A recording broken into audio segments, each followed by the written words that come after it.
Hello friends, आज मैं आपके साथ डिस्कस करूंगा बिजनेस स्टडीज़ का एक और टॉपिक जिसका नाम है रोल ऑफ फाइनेंशियल मैनेजमेंट। इससे पहले मैंने डिस्कस किया था मीनिंग ऑफ फाइनेंशियल मैनेजमेंट। सारे लिंक आपको डिस्क्रिप्शन में मिल जाएंगे, आप डिस्क्रिप्शन में जाके नंबर वाइज सारी वीडियोस चेक कर सकते हैं। तो चलिए शुरू करते हैं।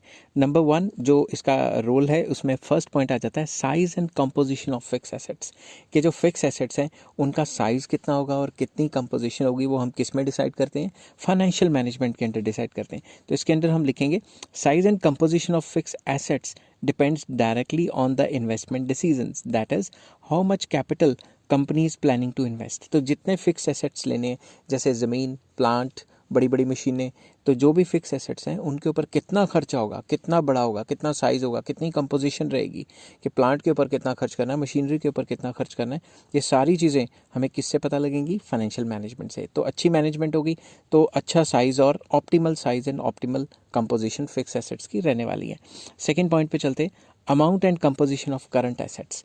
अगर फाइनेंशियल मैनेजमेंट अच्छी होगी तो हम करंट एसेट्स या वर्किंग कैपिटल भी कई बार इसको कह देते हैं, उसका भी पूरा हिसाब किताब रखेंगे और उसकी भी कंपोजिशन अच्छे से बनाएंगे कि कंपनी को प्रॉफिट हो। तो इसके अंदर मैंने लिखा हुआ है the amount of current assets, the amount of current assets and it's division in cash, inventory, receivables etcetera depends upon the financial decisions. कि हमने कितना कैश, कितनी इन्वेंट्री, कितने रिसीवेबल्स आने हैं वगैरह वगैरह, ये पूरा हिसाब किताब। अच्छी फाइनेंशियल मैनेजमेंट होगी तो वर्किंग कैपिटल या करंट एसेट्स अच्छी तरह से मैनेज हो जाएंगे। थर्ड पॉइंट इसमें आ जाता है amount of long term and short term funds. कितने फंड्स हमने लॉन्ग टर्म के लिए रखने हैं और कितने शॉर्ट टर्म के लिए रखने हैं, ये किस पर डिपेंड करेगा, अच्छी फाइनेंशियल मैनेजमेंट पे। The amount to be raised for long term as well as short term depends upon the financial management and organization। Financial management पे डिपेंड करता है कि हम किससे मैनेज या किस तरीके से मैनेज कर रहे हैं, शॉर्ट टर्म के लिए कितने फंड्स अरेंज करने हैं, लॉन्ग टर्म के लिए कितने अरेंज करने हैं। तो कंपनी की फाइनेंशियल मैनेजमेंट पे भी डिपेंड करता है और ऑर्गेनाइजेशन किस टाइप की है उस पर भी डिपेंड करता है। तो ओवरऑल अगर देखा जाए तो कंपनी की फाइनेंशियल मैनेजमेंट ही डिसाइड करती है कि लॉन्ग टर्म के लिए फंड्स अरेंज करने हैं या शॉर्ट टर्म के लिए फंड्स अरेंज करने हैं। इसके बाद आ जाता है fourth point, breakup of long term financing into debt, equity etcetera. अब हमने लॉन्ग टर्म के लिए जो फाइनेंस लेना है उसमें से कितना डेट लेना है, कर्जा लेना है, डेट होता है कर्जा, कितने इक्विटी मतलब अपनी कंपनी की हिस्सेदारी बेच के, शेयर्स बेच के कितना पैसा इकट्ठा करना है, एट्सेट्रा एट्सेट्रा। ये सारी चीज़ें लॉन्ग टर्म फाइनेंसिंग में किस पे डिपेंड करती हैं, फाइनेंशियल मैनेजमेंट पे। Firm can raise long term debt by issue of equity shares as well as issue of debentures and other borrowed funds. तो कंपनी के पास लॉन्ग टर्म फाइनेंस को अरेंज करने के कई तरीके हैं, वो कर्जा भी ले सकती है, वो इक्विटी शेयर्स भी दे सकती है, और भी कई तरीके हैं जो हम करते रहेंगे।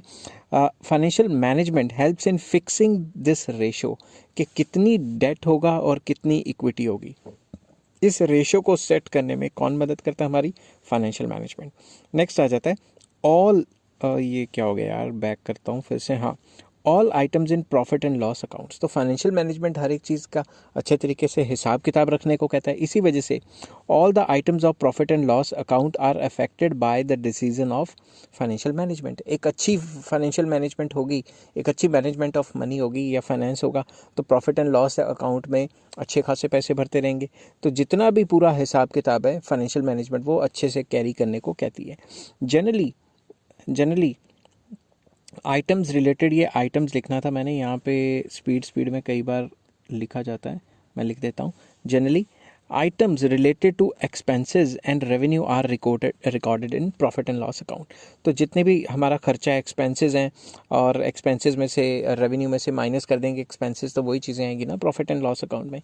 तो अच्छी फाइनेंशियल मैनेजमेंट होगी तो ओवरऑल कंपनी अच्छे तरीके से बिहेव करेगी, मतलब उसके पास पैसा भी होगा और ज़्यादा उसको ज़रूरत पड़ेगी तो वो अच्छे से इन्वेस्टमेंट्स भी कर सकती है। ठीक है, after going through above points we can conclude that success and failure of any organisation depends upon the decisions of financial management.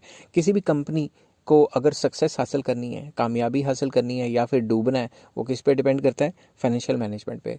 वो सारी कंपनियां डूब गई जिनकी फाइनेंशियल मैनेजमेंट अच्छी नहीं थी, पैसे का हिसाब किताब पूरा अच्छे तरीके से नहीं किया। जिन्होंने अच्छे तरीके से फाइनेंशियल मैनेजमेंट की वो कंपनियां आज भी सक्सेस में हैं।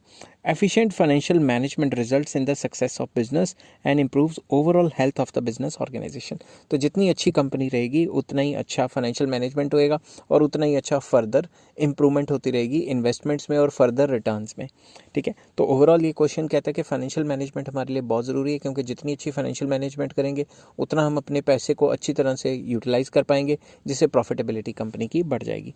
आई होप ये वीडियो आपको पसंद आई होगी। अगर पसंद आई है तो please like, share and subscribe. Next video में मैं लेके आऊँगा ऑब्जेक्टिव्स क्या हैं फाइनेंशियल मैनेजमेंट के। Till then take care, have a nice day.